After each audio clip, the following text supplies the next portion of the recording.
Good morning. This is Mary Kay from Country Music Matters, and we're introducing you to Fiona Culley. Fiona, you're new to us and new to our fans, so let's hear about you. My name is Fiona, obviously. I've lived here in Nashville for 5 years now. I moved here originally for 6 months and fell in love with the place and ended up staying. I finally just finished my record and I'm currently on radio tour.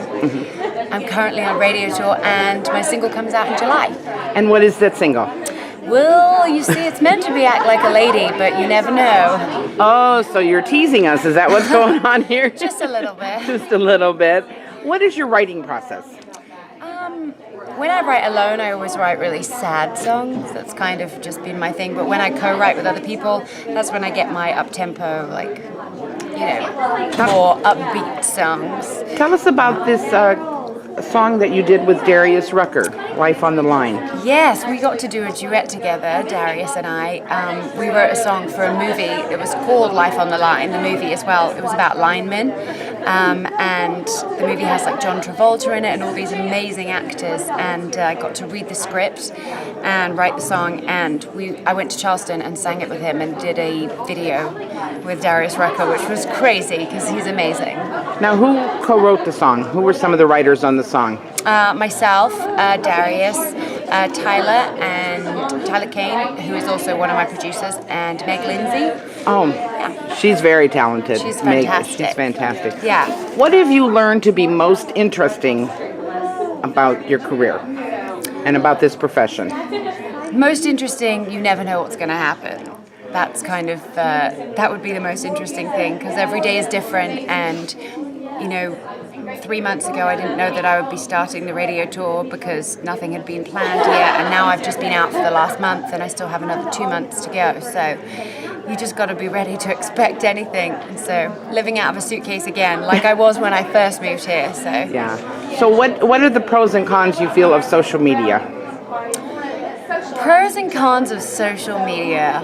Well, I mean, it's very easy to paint a picture that, life is great and, these places are great and I'm having so much fun. And obviously I am having fun doing what I'm doing, but there's a lot of other things that go on behind the scenes, especially on radio tour.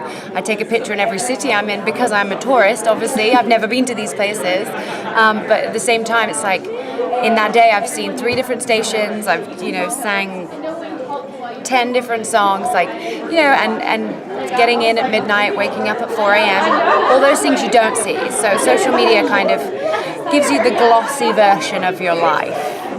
Now, do you feel that there's been an uprise in women in the country music industry? There has. When I first moved here, I feel like when I first moved here 5 years ago, there was lots of female country artists played on the radio, and then everybody kind of disappeared. And then all of a sudden in the last year, it's kind of the girls are coming back with a vengeance. So the boys have to watch out.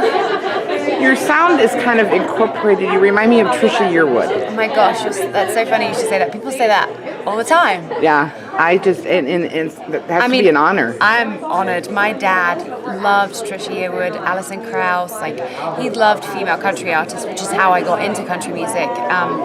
But, as I say, in this last 5 years, I've had my country education here because there were so many artists that I never would have heard of being in England. Now, who would you like to co-write with of the women? Ooh, who would I like to co-write with? Probably Maren Morris. I like her writing a lot. Who else? It's a tough one. I'd like to write with Little Big Town. But there's 2 girls in there, so it's still women. Is this your first CMA Fest? It is, yes. Have you ever been as a fan? Yes. And the differences? It's very different. Still just as hot, though. Oh, this weather's been beautiful. I know, this has been now. a lot better. Apparently it's about to be 90 tomorrow, and I've got a outdoor 40-minute set, so I'm prepared to melt. I'm ready. Is your family here with you, or you just came by yourself? I'm by myself, unfortunately. And how often do you get back home? Christmas, and my parents try and come once a year. But FaceTime is the best thing ever because it means I get to see them, even if it's not in person. Now, you have an EP coming out, or I have a it's single coming out in Okay. July, and an EP will follow later on in the year. Okay, and how many songs how do you know what song to put on these? How do you know when the time is right to put songs on an EP? Well, it's Or which difficult songs? because I actually have a full album, but it all just depends on how this first single does. So it's kind of like I kind of let the decision be mutual between like my producer, my manager, myself. You know, because the songs that I think are great might not necessarily, you know, be what mutually everybody thinks is great. Do you feel your fans give you a great feedback into what you're going to put on? Yes, I definitely, when it comes down to picking songs, I'm always like, but when I play a live show, everyone likes this one more or this one. So they might not realize it, but their fans are a huge decision maker on what goes on albums and what singles are too. Are you adamant about what your direction is on what you want to do with your music? I'm definitely adamant in what I want to do. Can you tell? I'm definitely polite and persuasive with my decisions on where I'm going to go as an artist. So what's the plan now for the rest of this year? Although it's half over, but I'm back out on radio tour from Monday. I go to the West Coast, so that's always fun. So that will be for the next 8 weeks. Then my single comes out, and then hopefully I'll be joining a tour with some undisclosed artist opening another tease in the fall. So In the fall. that's the plan. Now, if anybody you've been on the road with or opened for, what do you learn from some other artists?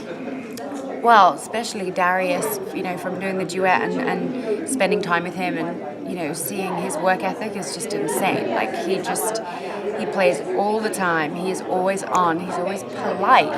That's himself, but, you know, he's just, those types of people are an inspiration to me because they just kind of set a good example of how you're meant to behave. Well, we've got a few quick shot questions for you. Oh my gosh, I love these. Crackers in your chili or not? No, Cheese in your chili or not? of course cheese. Spicy or mild tacos? Ooh, spicy. What do you absolutely have to have with you when you travel? Ooh, that's a tough one. Snacks.